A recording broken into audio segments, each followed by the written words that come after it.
you are! Gunfire overhead! Bagley, update. Let's just say I'm both impressed and annoyed by how sophisticated this anti-tamper security is. Still working.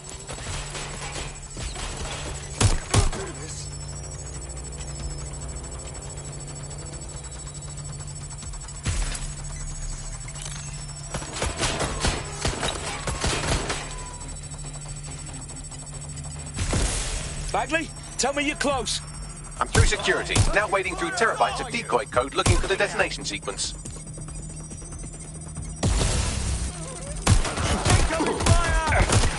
I got him! Yeah, I need help! Careful! Shots fired! Make it stop! Excuse me, please stop right there. Come help! Hostile's been hit! Got to reload! Heads down! I need help! No! Wounded! I'm out!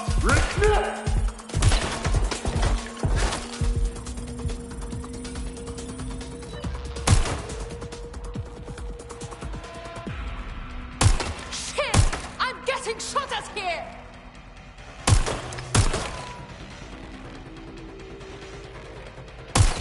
Problem, Dalton. I need your physical appendages now.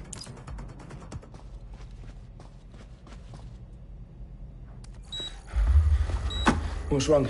There are 3 slots on the left. One of them is the receiver. You need to pull the controller wire. Are you fucking kidding me? No, I'm fucking not. Pull the wire. If this gets me blown up...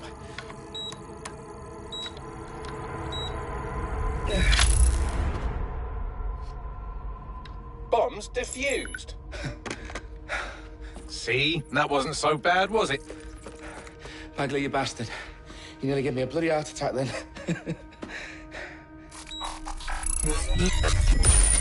Whoa. What the fuck am I looking at? It appears Parliament is not the only target. More bombs are going live as we speak. On screen, Bagley. Now we need to get the word out. Those sites need to be evacuated. They're spread out all over London. There isn't any time. But my sister's at the town conference. We have to do something. I picked up a transmitter on the roof that is sending out a signal to the other bomb sites. If you can reach it... I can shut it all down.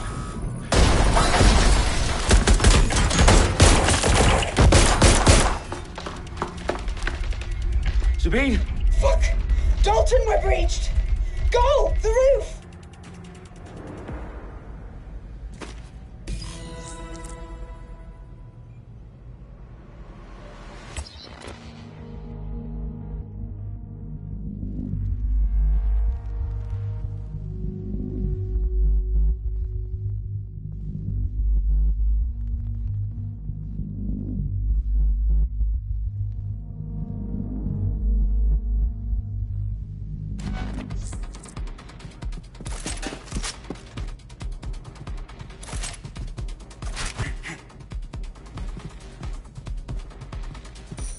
Sabine, what's going on?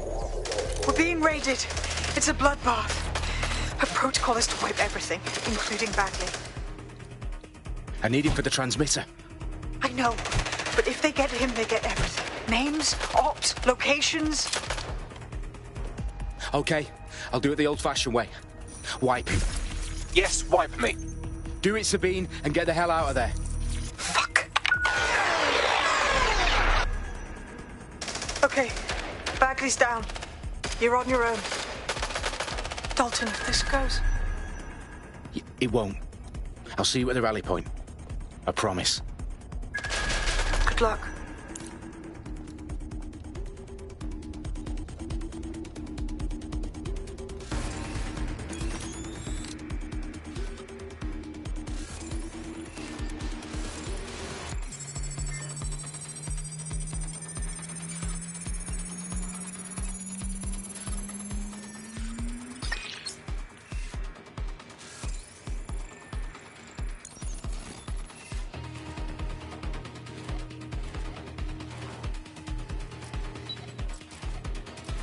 Come on, pack it in.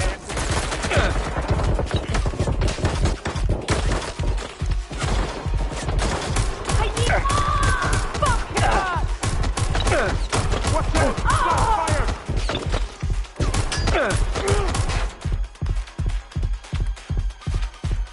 Moving.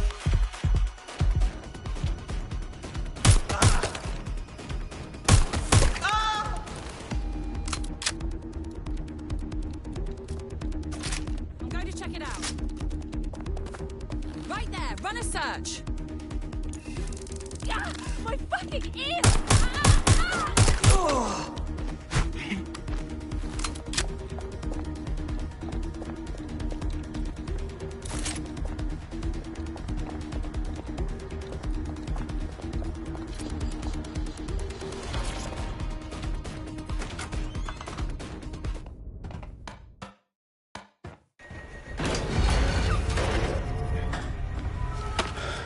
Where are you?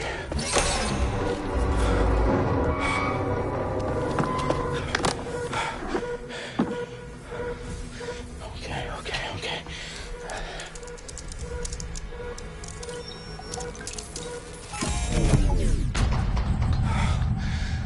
Bingo.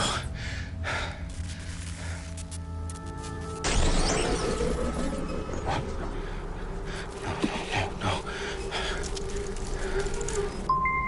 Well done, Dalton Wolf. I'm impressed.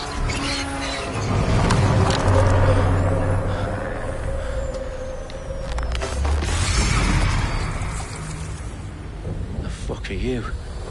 Oh, you still think you're here to save London? I'm afraid that's not going to happen. You're here to help us with some important work. Important work. Killing thousands of... Exactly. To save the world. You do know Londoners have died before, hmm? The plague, the Great Fire, the Blitz. It's not much fun.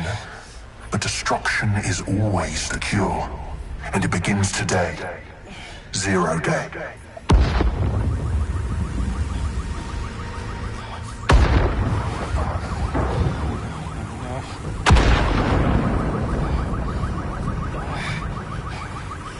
It's time for a hard reset. Oh my god.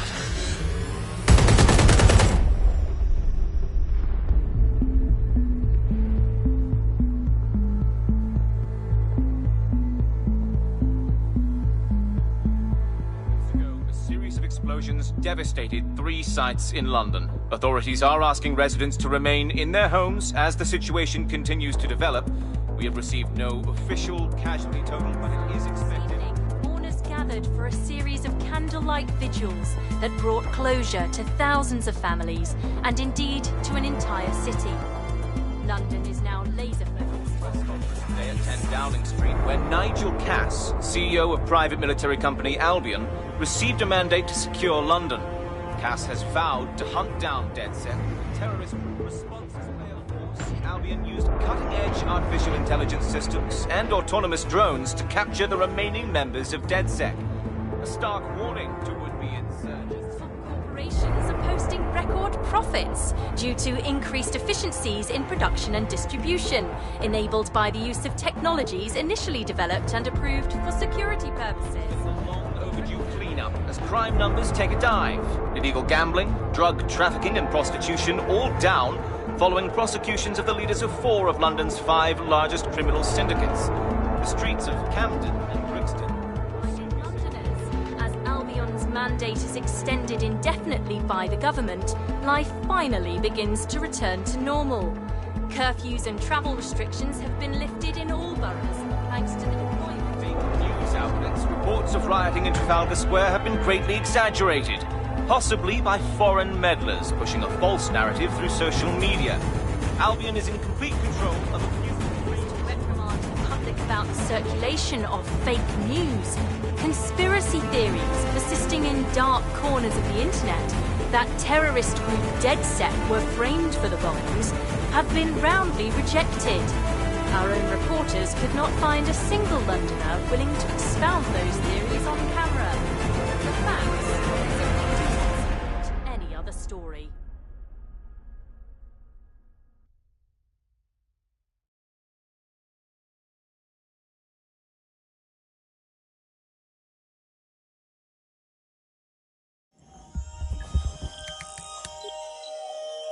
I need to assemble a team, but I can't reboot DedSec alone.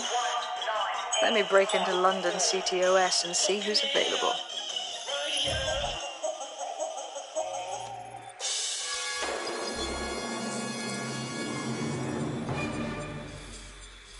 I'm Claire Waters, and we've been discussing the hacktivist, now alleged terrorist group, DedSec, on this week's Buccaneer Radio.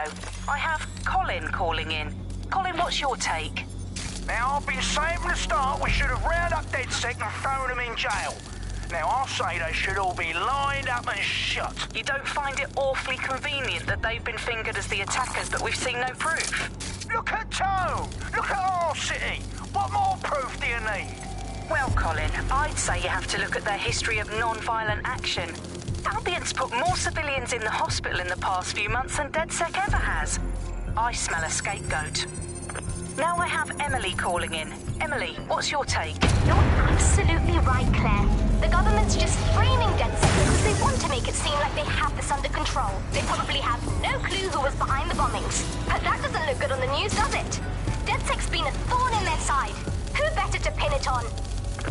Angie, I have you next. What do you make of all this? I think, if anything, DedSec showed their true colors.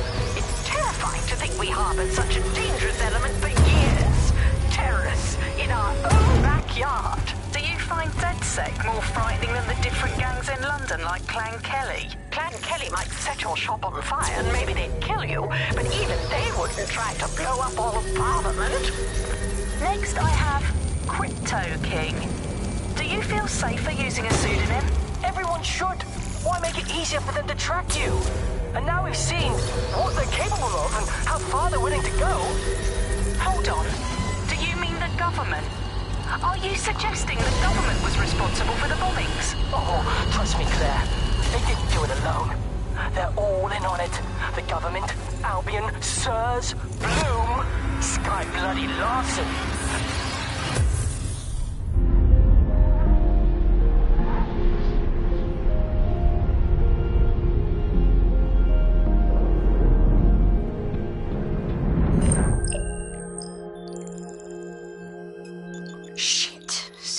Is worse than I thought.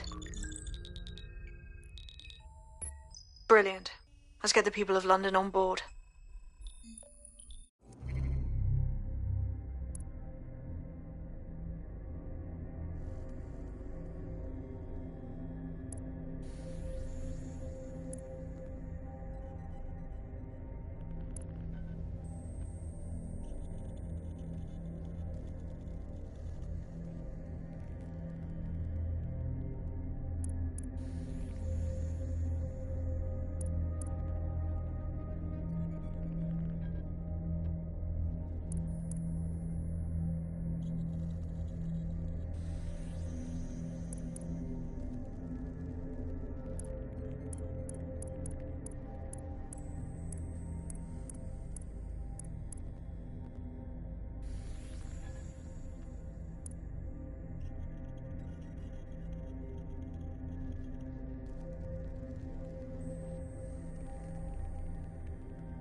Glad to see you're alive. If you're still committed to the cause, DedSec needs you. I'll send you the coordinates to our last safe house. Meet me there. Fine, whatever.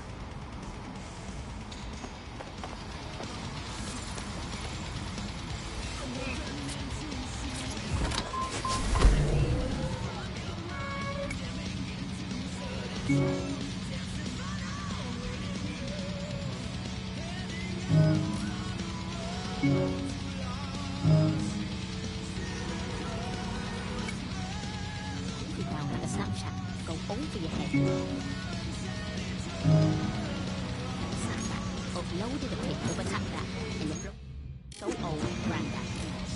It's just banter. I'm way too much like a black cat. Why you stop chatting in the club for? Just dance, man. Like yo.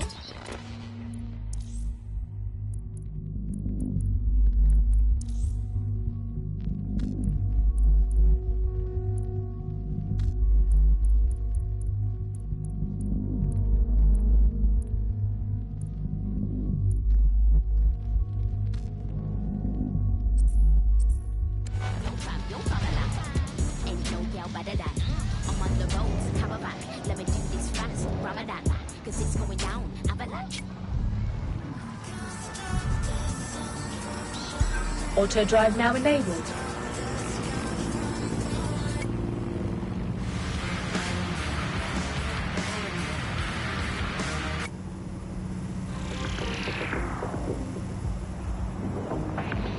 Welcome back to The Upload. Today we're talking about cryptocurrency. Crypto now seems like it's been around forever, but it's really quite a new invention. Were you an early adopter? I was.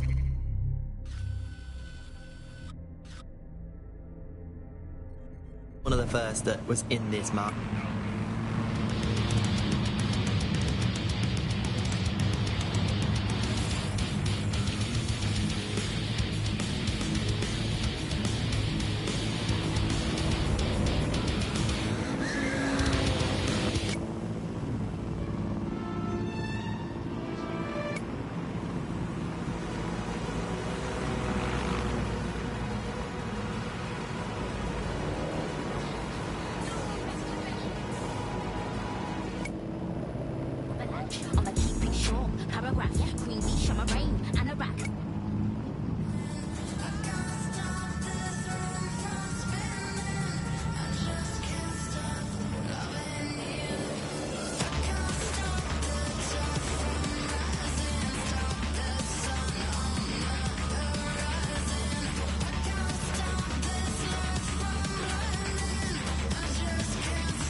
Auto drive now disabled.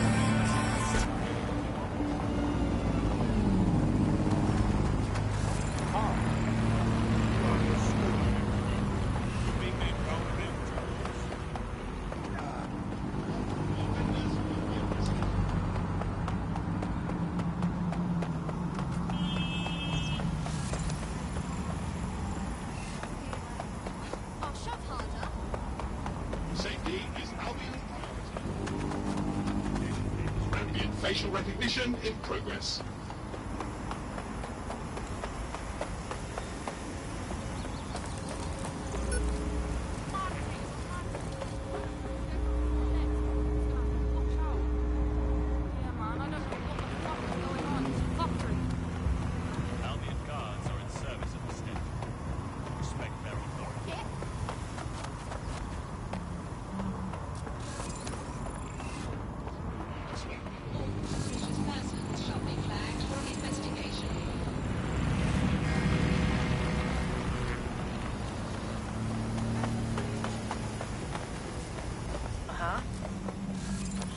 Against Albion drones is a criminal offense.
London's a war zone!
I'm Claire Waters, and we've been...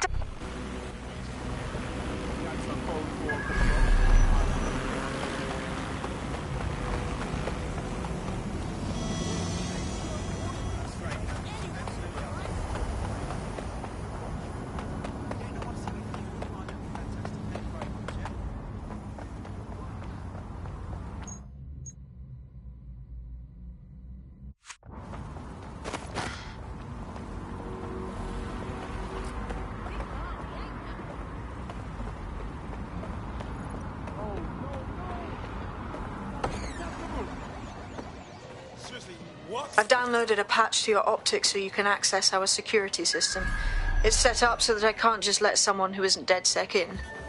You'll have to do the manual override. So if I get past this manual override, does that make me DedSec? Hello?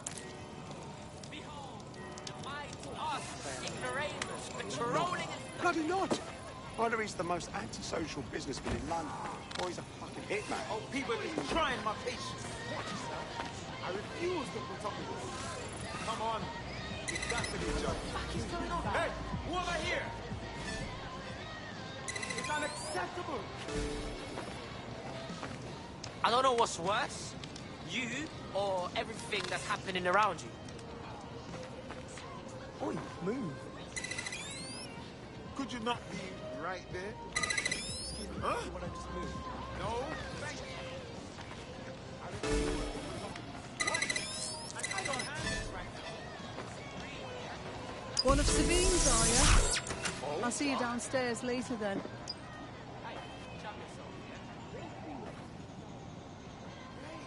It's fucking fantastic. Don't fucking coddle me. Fuck. This is it, isn't it?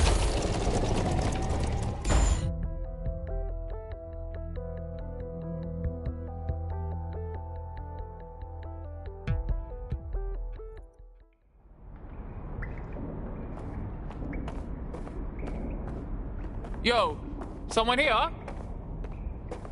Oh shit, there's no power.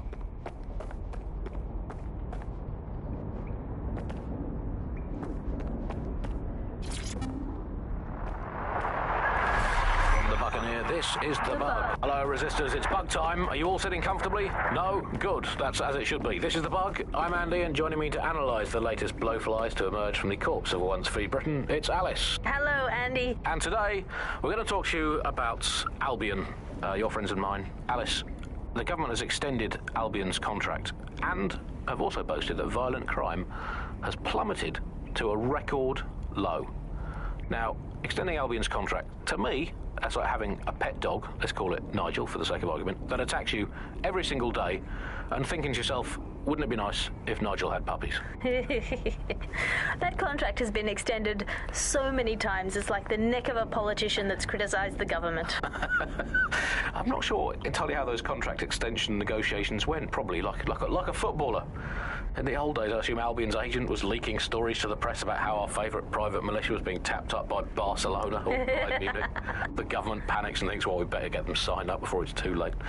But still, violent crime, a record low, although I imagine that probably depends exactly how you count it. If you include violent crime committed by the state, either themselves or via Albion, their chosen violent crime contractors who provide such a very valuable bargain service of beating people up, well, it's probably not quite as low as the figures suggest. I don't know. I think they're probably right. Who has the opportunity to commit violent crime these days anyway? The moment you pick up a fruit knife, you get tasered by a robot policeman and deported for looking Bulgarian. It's a much more peaceful society. It's just much less of a society. I want to know the details of the contracts, Alice. I mean, are they paid per dissident duffed up? Is it a set rate for each extrajudicial state mugging? And what is that rate? What do you think? Well, they certainly look like they're trying to hit a quota of some kind. But what is the set rate? Is it 99.95 cryptos bargain? It seems very reasonable indeed. I imagine they don't ask too much anyway, because it's just so nice to get paid for doing your hobby anyway, isn't it? I imagine it doesn't even feel like work. I mean, who needs violent crime anymore anyway? You know, you can just starve to death without even starting a gang war. We do have to ask, exactly what does the Prime Minister make of all this? Let's ask him. Oh, I hope they pick up. Hello, you're through to number 10 Downing Street. Hello, is the Prime Minister there, please? Let me just check. Sorry, you've missed him. I'm afraid he's popped out for the decade. Oh, never mind. Is there anyone else I can talk to? Yes, of course. There's a shady cabal of vested interests who control him and prop him up in power. Great, I'll have a chat with them then. Oh, Andy, remember when you could get away with prank calls without people coming round to your house to beat the shit out of you? Oh, happy time. You're listening to The Bug. Did you think the Prime Minister will ever come back? I don't think we've ever had a Prime Minister. Well, that's a much more reassuring way of looking at things. What have we become, Alice? When you look at the state of our politics, we're supposed to have the mother of parliaments. Well, this is one mother that has emphatically abandoned her kids in the woods to be brought up by wolves. And let me tell you, that never works out like it does in the stories. Wolves are bad parents, unless you're a wolf, in which case they can do a job bringing you up as a wolf. Do not give your children to wolves. And do we actually own anything as a country now? Is there anything we haven't flogged off for profit? Oh, I think we've basically just become a homeopathic Britain. Diluted and diluted until there's barely a trace of the original Britain left. But some quackish lunatics insist it actually works better that way. It's total bullshit. Is there anything left? New on The Bug this week, a new feature, the Bug Off feature. The person who has most irritated us in Britain this week, we're going to tell to bug off. And to get things going, I'm going to nominate Big Nigel. Nigel Cass. Look, this is Britain. History tells us this place is a bastion of freedom. I'm just not sure that that kind of freedom should involve Big Nigel expressing his freedom to run a private army. I guess, historically, there is a precedent. The East India Company. That was a trading house with an army of 250,000 soldiers, which is a lot for a company. The Bug PLC has Alice with a water pistol. But crucially, compared with Albion, the East India Company didn't operate its 250,000 strong army in London. It did it a long way away, out of sight, out of mind. Anyone to nominate for the bug off, Alice? I think today's bug off for me goes to my streaming service. I'm sick of being recommended things based on things I already like. The other day it recommended me to watch a reality TV competitive dating show set in a nude commune. Andy, I watched it and I liked it, and I do not want to be the kind of person who enjoys nude competitive reality television dating shows. I did not want to know that about myself. I have to go sit in the corner and cry. That's it from the bug. Don't forget the live show that is so secret it is definitely not happening at the usual time and place this month. Definitely not. And definitely do not tell anyone not to come to it. It's definitely not happening. Usual time and place. Bye-bye.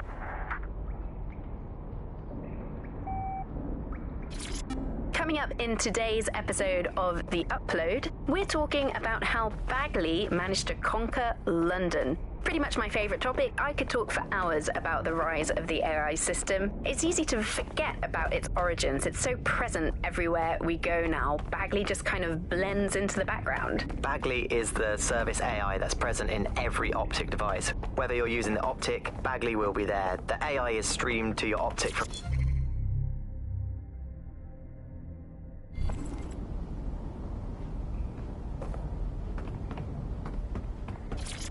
Coming up today on The Upload, we're talking about Sky Larson, the enigmatic founder of Broker Tech. Everyone knows her name, but no one knows too much about her. And we only really see her these days as a hologram. She was pretty young when she launched Broker Tech, the company that is best known for introducing Bagley to the world. Nowadays, it's hard to remember a world before Bagley. And I think that what Sky Larson's done with Bagley is absolutely incredible. Bagley is the most advanced, significant AI of our time, and it's really blown all the other AIs that were created out of the water. Yeah, I mean, I can't really imagine the optic without it. But what do you know about Sky Larson herself? Not a lot, other than that she's actually pretty incredible. I've followed her work for a long time, and she's always been a pretty private person. I know that she supposedly grew up in the countryside, but there isn't actually that much more we know about her other than this tech that she's put out into the world. I've always found it a bit creepy that she's so obsessed with this idea of transhumanism. Why wouldn't you be? When you've got a mind as amazing as Sky's, why wouldn't you want to take what you've got and actually augment it by working with technology, by improving your physical self, changing your body and the world around you, implementing more technology to extend your life and really sort of extend human capabilities? You sound pretty much in love with Sky Larson, I have to say. I can't comment on that, but I am a big fan of her work. She's been one of these people that has transformed the world around us, and just watching how her mind works from afar is pretty incredible, because some of what the technology she's introduced has changed how we all live our lives, and Bagley has been this really incredible assistance to humanity as a whole. Did I ever tell you that I actually interviewed Sky Larson once? Really? I thought she never spoke to the media or anything. So this was a long time ago, back in the day when she was a little bit more accessible, and she was one of these people that just had an amazing presence. You were inspired by her very being, and she was just incredibly talented and knowledgeable,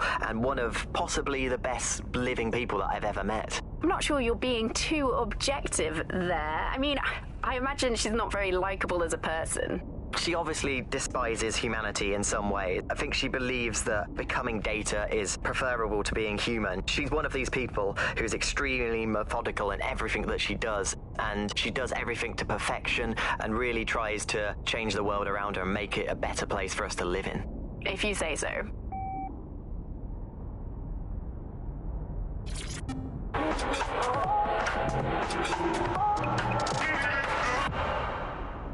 This is London Calling. You're here with me, Tash, on Buccaneer, your source for what they don't want you to know. In today's world, we've all had to get used to our every move being tracked by the optic on our temples, by the cameras around us, and with every click we make online. Seems like everything we do feeds the big data beast. Why are data giants like Bloom so hungry to get hold of our private information and our metadata? What are they using it for? Will we ever have real private lives again? What is privacy in the digital world? And what happens when capitalism and surveillance become one? As you know, we keep all names confidential on Buccaneer. Speaking from a secure location, here's new technology strategist Charles, who worked all over the world trying to keep democracy strong in the face of the data assault. If you have enough personal data on somebody, you're able to predict what it is that they're going to do. You can tell what they might be passionate about, but mostly you can tell what they fear.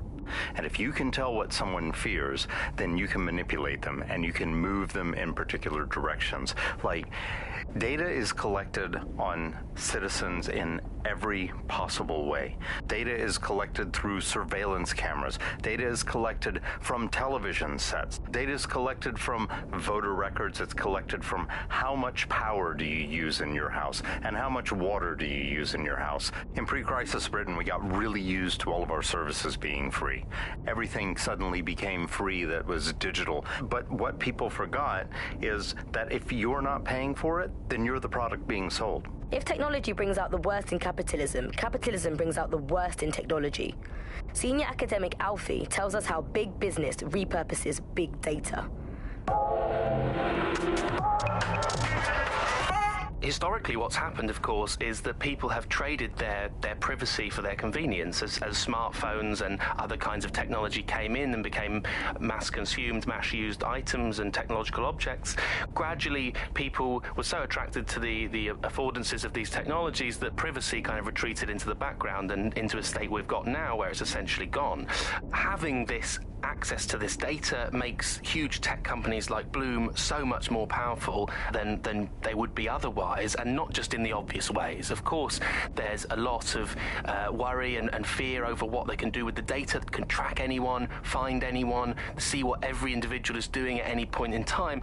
But I think there's even deeper reasons why this data empowers these huge companies to control our society and make us do things. So lots of predictive technologies which are implemented by these tech giants. It's not only interested in knowing what we're going to do, but influencing the patterns of our movement. So technologies might suggest routes to use in the city, places to go, restaurants to go to, cafes to go to, music to listen to. And these suggestions are not just predicting what we might like to do, they're actually influencing the way citizens move, think, eat, meet, and use their city as a space. So London has become a place where a small group of surveillance capitalist companies like Bloom can control the movements of individuals and orchestrate the way they move around their city and the way they essentially live, the things they do, the things they enjoy, and the life they lead. So we're really kind of outsourcing our decision-making, I would say, to a huge corporate capitalist company, and there's something very, very scary about that indeed. All these technologies can be used to not only influence us to act as the perfect consumer, but also to prevent us from doing radical and revolutionary things. So technologies in foreign nations that have been used are things like heat map features which show where populations are gathering. In-game rewards can be offered to people to take different routes, things like that. Traffic data can be manipulated to prevent people gathering and protesting, as has happened in some of the authoritarian regimes across the world recently.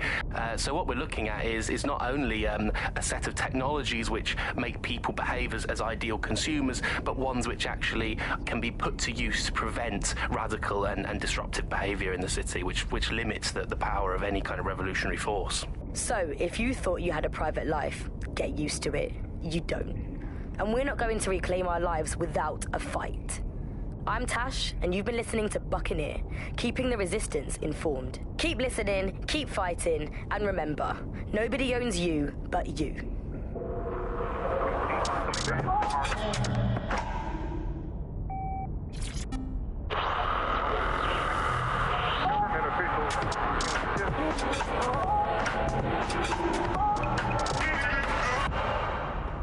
This This is London Calling. You're listening to Buccaneer, your pirate podcast source for what they don't want you to know. I'm Tash, and this time we're giving a special shout out from us to the boys and girls at the Signal and Intelligence Response Service, better known as SIRS. Why not? They're going to be listening anyway. They're listening to everything. They probably know that you're listening to this show right now. But don't worry, we're not going to say anything bad about a massive, unaccountable spy organization that uses its powers to stifle dissent and shut down free speech.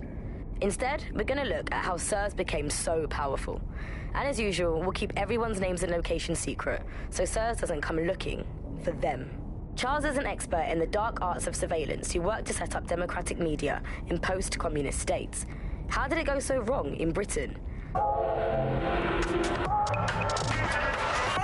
You know, we're looking at all the wrong things when we look at Britain's crisis. There's a lot of concentration on data and how that's been used and manipulated, and what we haven't looked at is the power structures and the profit that lies behind this. For example, if we examine what actually happened, you know, there's a company that's really very interested in selling passports and making it easy to provide visas for investment and so on, and historically throughout the world, they've been working with this big data manipulation company in order to overthrow governments, and then suddenly all the chickens came home to roost. Nobody could find any receipts for what was paid for. Nobody could figure out how things were done, but everybody had a feeling that something really stunk, and they couldn't figure it out.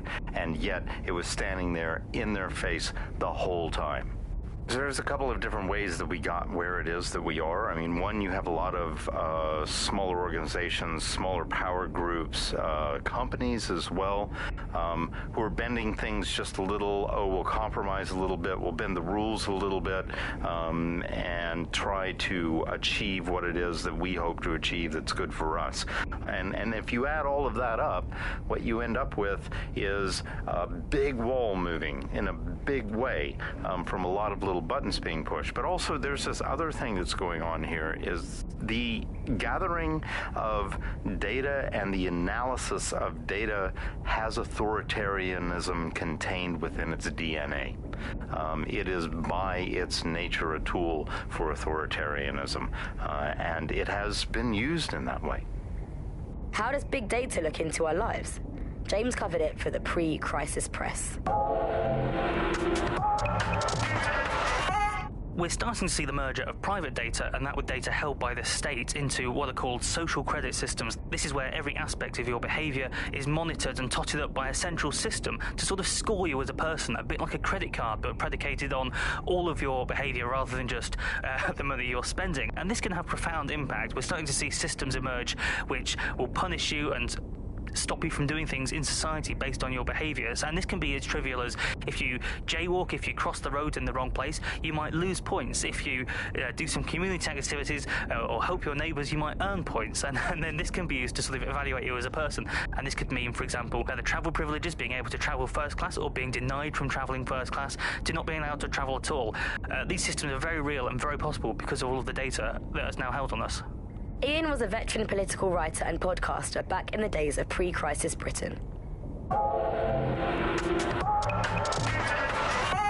Is the world we're living in now fascist? Well, this is what fascism is. It is the complete and total control of the individual. The desire to basically say to the individual, nothing in your life matters. On an individual basis, you are now part of the whole, part of the nation, and the only meaning that you will find in your life is to become part of the nation. What is a nation? The nation doesn't mean anything, right? The nation is basically just encapsulated by the leader that takes over, that claims that he, you know, has this sort of access to the soul of the country, to the soul of the people. He never does. It's just a myth, but that's what they go for. And on that basis, they take the right to control every aspect of your life, from who you talk to where you eat, to where you go to hang out with your friends. And what we're seeing now is a contemporary iteration of this process where you get corporations and the state operating in tandem, basically molded into one another. But that isn't that rare. I mean, you saw exactly the same thing in Nazi Germany. You look at the concentration camps that operated in Nazi Germany, there were private companies in those camps making use of that slave labor. Fascism often works with corporations, and it's doing the same now. That's the way in which they track what you do. That's the way in which they track who you talk to. They operate as each other's proxies. So if your ears are burning and you think someone might be watching you, you're probably right. They're watching all of us. I'm Tash, and you've been listening to Buccaneer. Keep listening, keep sharing the show, and keep it encrypted. They're watching us. No DedSec registration detected. Identify yourself, or I'll seal the exits, hack your optic, and read you every drunken email you ever wrote until you starve. Look, bruv, you got a problem? Take it out with Sabine. She sent me. Sabine's alive? Well, that's one piece of good news.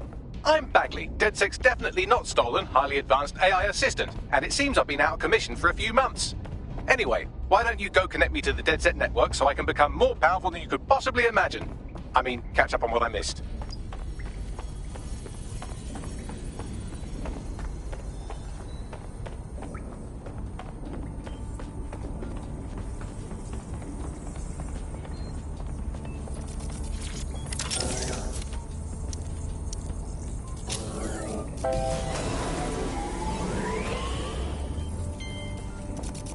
Ah, that's it. I'm reconnected to the network, downloading our database, news archives, and oh no. Terrorist group DedSec responsible for deadly bombings in London. Dalton Wolf dead? I leave you people alone for a second and you immediately cock it all up. So tell me, Bagley, if DedSec wasn't behind them bombings, then who was? There's a gap in my memory after Dalton, well...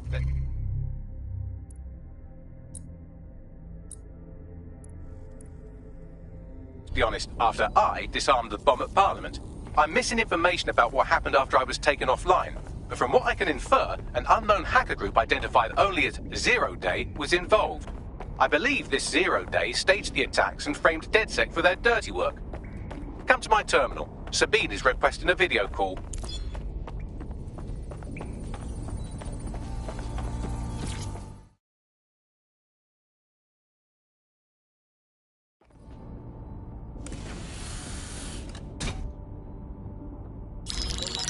Patching in Sabine Brandt now. I suggest you listen very closely to anything she has to say. There you are. I'm glad you made it.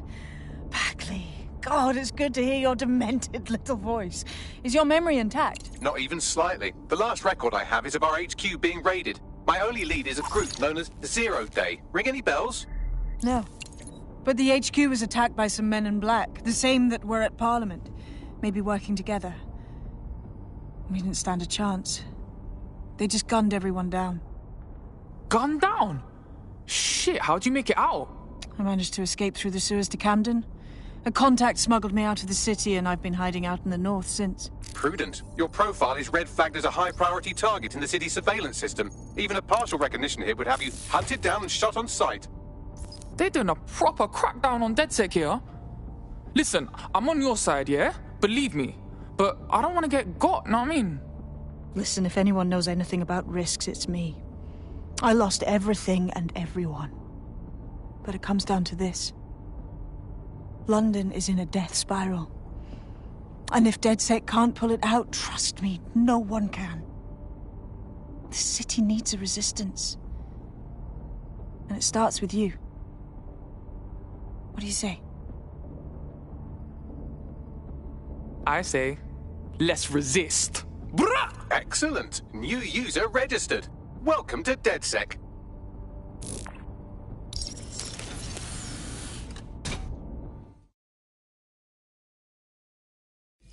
Now, it would be irresponsible of us to release you naked and mewling into the wild.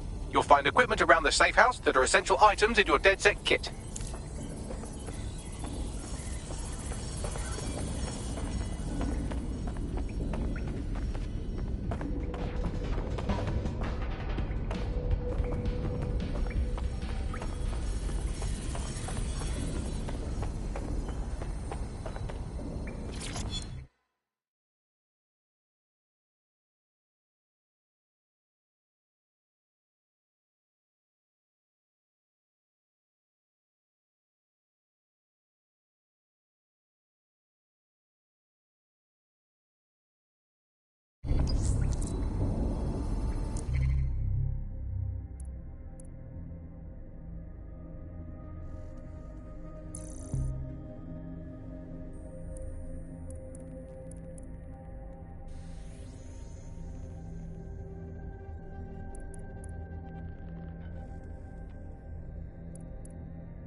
We have a sophisticated system for hiding.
Your identity from facial recognition tech. It's called a mask. And while we're here, perhaps we can talk about updating your wardrobe. I mean, look at you. Come on.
You've got all these fancy new toys, but it's also important to know the basics.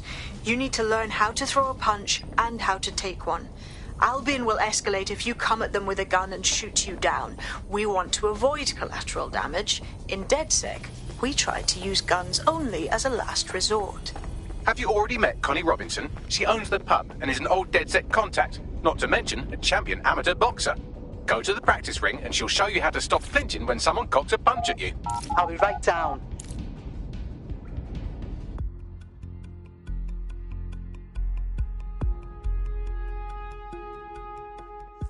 Let's start with some basic strikes. Hit me. Don't be shy. Yes! Nice one! You want to get in under my block. Find the weak point. You're getting it! Couldn't have done that better myself. Quick on your feet now. You want to create distance.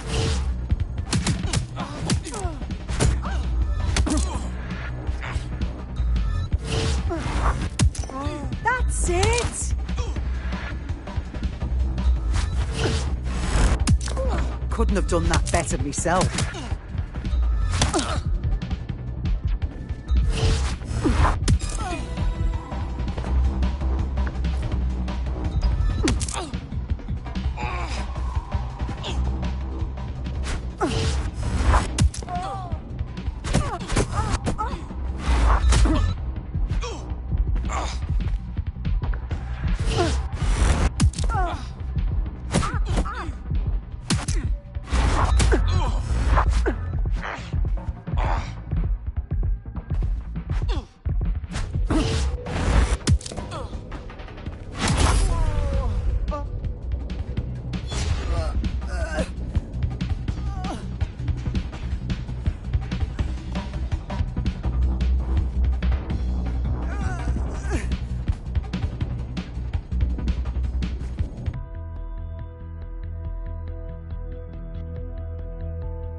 There's only one more skill you need to master. Socialization.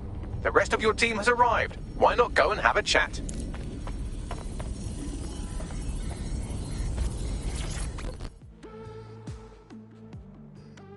Welcome to the team, mate. Yes, well, I'm ready to help however I can.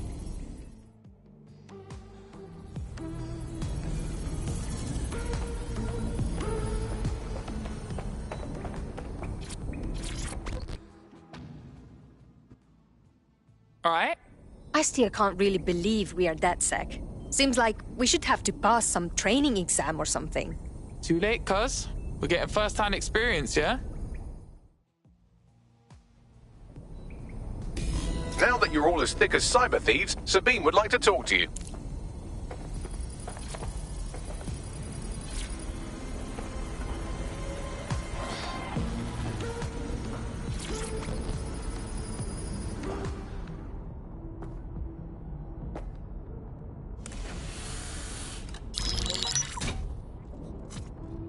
Well done, team. It's good to see the safe house filling up again. The only way we're going to keep London from falling into total oppression is by rebuilding the resistance. We need to recruit, train, build back our arsenal. The people are itching to rise up and take their city back. We just need to show them that DedSec are fighting along with them. Yeah, look, what we need to do now is clash with the fuckers who is exploiting London. And Albion. The PMC's occupying the city like a war zone and beating anyone who speaks out. Don't forget Clan Kelly. The criminal element is taking advantage of the situation too. Fair, but remember that this zero-day hacker group is still out there. They took out DedSec once, and it's a good bet they'll try again. I believe they were responsible for the bombings and framed DedSec. With your help, I plan to get to the bottom of this mystery. I'd say that's a full docket. Enough talk. Let's unfuck London.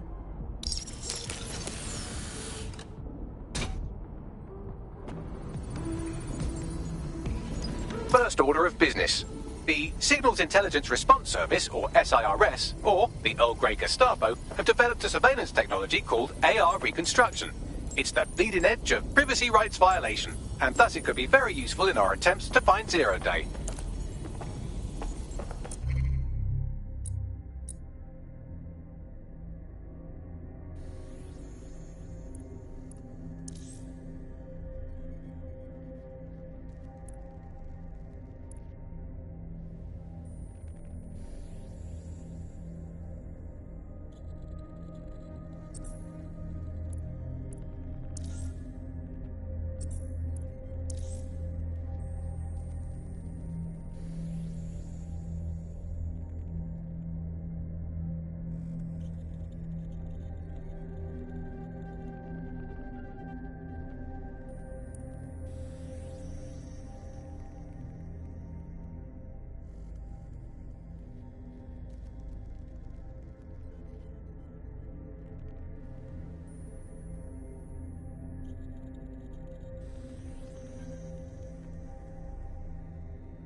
Imagine how you look right now. Too many people.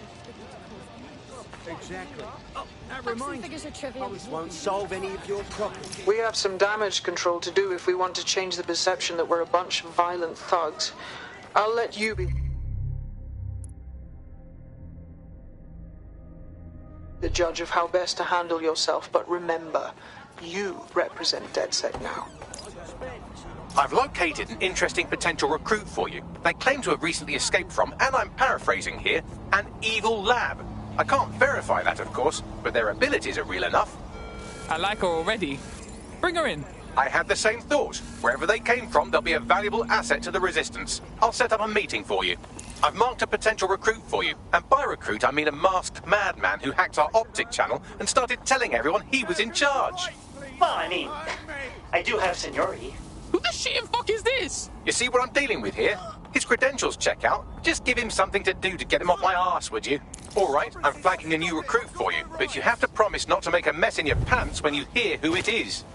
Keep talking. It seems none other than Aidan Pierce has made his way to London, and apparently he's a friend of Connie's.